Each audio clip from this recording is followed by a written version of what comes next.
कलयुग में अगर कोई देवता प्रत्यक्ष रूप में है तो वो केवल हनुमान जी हैं, क्योंकि अजर अमर हैं।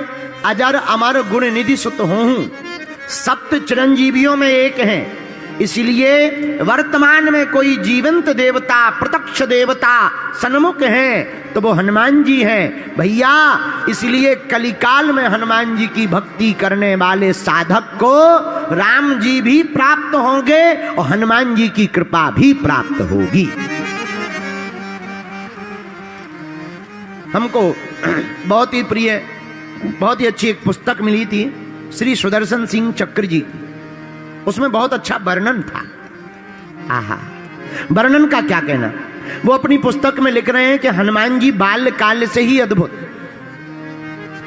जब बचपन में छोटे से बालक थे हनुमान जी, और उनको जब माताएं या गांव के लोग जो आसपास रहने वाले लोग थे वनवासी, वो गोद में लेते थे तो उनका ज्वर मिट जाता था। इसलिए प्रायः प्रातः काल से ही हनुमान जी के दरवाजे पे भीड़ लगी रहती थी। बोले क्यों? बोले उनको कोई गोद में ले ले तो इतना तेज था कि कैसा भी थका हुआ, बीमार, रोगी, कोड़ी, बुखार में पड़ा हुआ आदमी हो, हनुमान जी को जो गोद में खिला लेता था उसका रोग मिट जाता था। इसलिए हनुमान जी को गोद में लेने के लिए बड़े बड़े महात्मा लाइन में लगे रहते थे।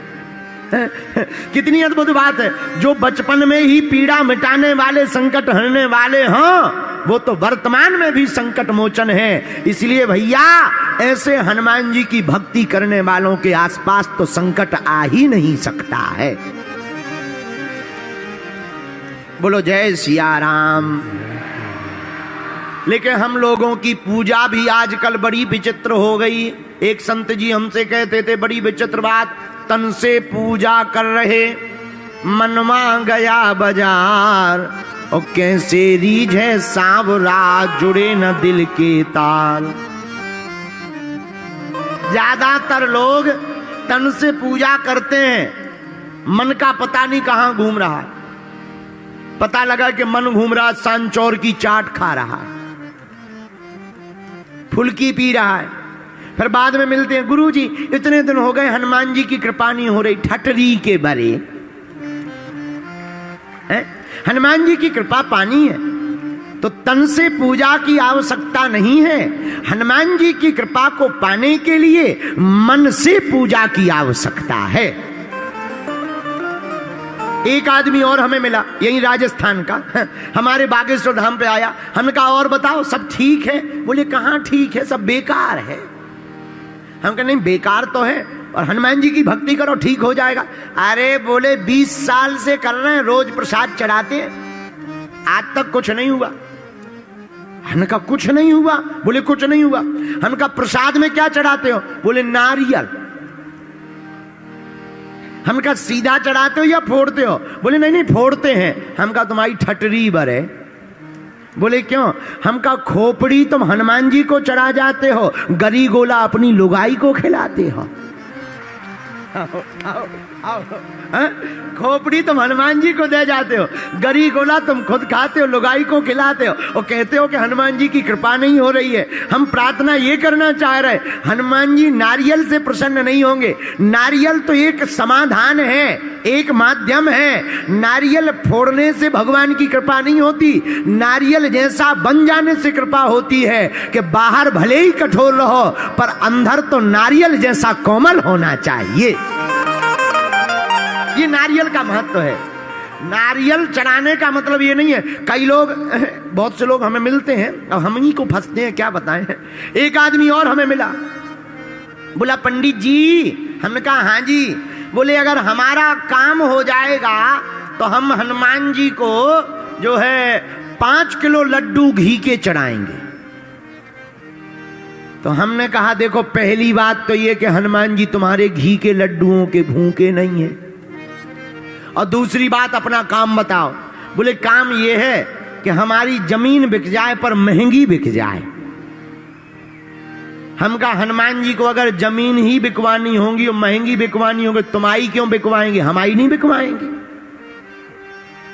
अरे हनुमान जी की कृपा अनुबंध से नहीं होती कि आप भगवान से कॉन्ट्रैक्ट करो कि तुम ऐसा कर दो भगवान तो हम ऐसा कर देंगे, तुम हमारा ऐसा काम कर दो तो हम झंडा चढ़ाएंगे, तुम हमारा ऐसा काम कर दो तो हम दंड भरते आएंगे, तुम हमारा ऐसा काम कर दो तो हम मंदिर बनाएंगे। अरे हनुमान जी की कृपा अनुबंध से नहीं होती, हनुमान जी की कृपा तो संबंध से होती है। हाँ, इसको तो अनुबंध कहते हैं। ये तो बिजनेसमैनों में होता है, व्यापारियों में, कि तुम हमारा बिजनेस का सामान ले लो हम तुम्हें गिफ्ट देंगे, ये कर दो तो हम वो करेंगे। ये बिजनेसमैनों में होता, भक्त और भगवान में नहीं होता है। भक्त और भगवान तो स्वतंत्र होते हैं भैया। भक्त तो भगवान पर सर्वस्व लुटा देता है, और भगवान भी ऐसे हैं कि वो अपनों भक्त को जी भर करके दे देते हैं।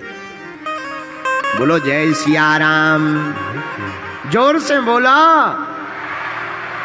और जो भक्त भगवान के भरोसे होता, ऐसे समझो, मेला में एक 5 साल का बच्चा गया, एक 15 साल का, एक माताजी के दोनों बेटे, एक 15 साल 20 साल का था, एक 5 साल का। मेला बहुत भरा हुआ था, पर माता जी की नजर बार बार 5 वर्ष वाले बच्चे पर जा रही थी। जो 5 वर्ष का बालक था उसी पर नजर जा रही थी। ये गुम ना जाए, गायब ना हो जाए, भग ना जाए, चोट ना लग जाए, कहीं गिर ना जाए। बार बार हाथ पकड़कर 5 वर्ष के बच्चे को माताजी कभी गोद ले लें, कभी उंगली पकड़ लें, कभी सिर पर हाथ रख ले में। क्यों? क्योंकि 15-20 वर्ष का बच्चा तो सब अपने मन से करेगा, पर 5 वर्ष का बच्चा तो अपने मन से नहीं कर पाएगा। उसकी चिंता माँ को होती है। उसी प्रकार भैया, तुम ज्ञानी बनोगे तो तुम्हें स्वयं सब कुछ करना पड़ेगा, और तुम ध्यानी बनोगे तो तुम्हारी परवाह भगवान को करनी पड़ेगी। कल हम लोग कमरे में बैठे बैठे परम पूज्य श्री बक्सर वाले मामा जी की चर्चा कर रहे थे। श्री नारायण दास भक्त माली जी महाराज, आहा कितने अद्भुत महात्मा में। उनकी चर्चा जब आप लोग कर रहे थे तो हमें उनकी कुछ भारत में अभी भी कुछ संत दर्शनीय है, बाकी तो भैया प्रदर्शनीय है। बुरा न मानना सांचौर वाले लोगों, तुम हमारी आत्मा हो, हम सच बात बोल रहे हैं। साधु हो जाना कठिन नहीं है, साधु बन जाना बहुत कठिन है। कपड़ा पहन लेना बहुत सरल है, बाल रखा लेना सरल है, माला पहन लेना सरल है, लेकिन भजन जीवन में उतारना और संत का आचरण जीवन में उतारना बहुत कठिन है। बोलो सीताराम, जोर से बोलो। अभी भी अपने भारत में परम पूज्य जैसे पथमेड़ा वाले श्री गौरशी मनीषी परम पूज्य श्री दत्त शरणानंद जी महाराज, क्या अद्भुत विभूति है। कभी फोटो टीवी पर नहीं आती, कभी फोटो नहीं खिंचवाते, कभी स्पर्श नहीं करवाते। क्या नियम है, क्या परंपराएं हैं। भारत में कुछ ही महात्मा हैं जो दर्शन करने योग्य हैं। आज ही आते समय हमारी बात बरसाने वाले परम पूज्य श्री विनोद बाबा जी से हो रही थी। आहा, क्या विभूति है। श्री राधा रानी जी की कितनी अद्भुत भक्ति है। बात करते करते ही उनके नेत्र सजल हो जाते।